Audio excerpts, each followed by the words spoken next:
All right, in today's case, we have a tooth where the crown is broken off in the 13th position. We're going to start by anesthetizing the patient and then going intrasulcular with a 15 blade.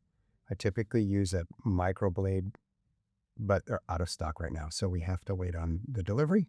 A 15 blade will do just fine. Then we're going to retrieve the root remnant using an ash forceps, and you'll note that there's only about 2 millimeters of tooth structure sticking up coronal to the bone. And recently someone asked on the forum, they said, hey, why didn't you restore that? And the answer is that to restore that would require a root canal, a buildup, a post, and a crown. And in my opinion, the long-term stability of that is poor and it's a rather large expense. So I choose to go with a type 4 fully guided implant placement. This is a keyless system, and you can see just how fast the keyless system works. You're just stepping through the drill protocol, placing the implant once the osteotomy is done, and driving it down to the prescribed depth.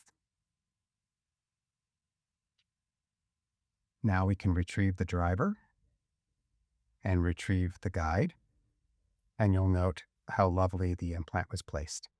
And you're wondering, how do you know if it's lovely placed? And the answer is, notice it's in the center between the two teeth, mesiodistal, buccolingual, and the depth is 3 millimeters below the desired free gingival margin.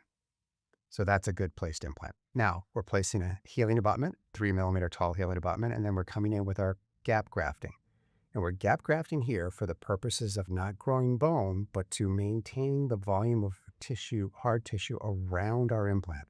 Okay, our goal here isn't to grow bone. This is what it looks like the day of surgery, no barrier membrane necessary. This is what it looked like post-op week 6. And you can see there's an operculum. So if we pause the video right here for a second, I want you to notice that you can't see the entire circumferential aspect of the healing abutment. And this is a potential risk factor that I've identified. This is an operculum. And what can happen is bacteria and carbohydrates can get underneath that operculum and they can have a party. And when they do, they can result in a less than ideal outcome. So when you see a situation like this, what you really want to do is make sure, number one, that you avoid it.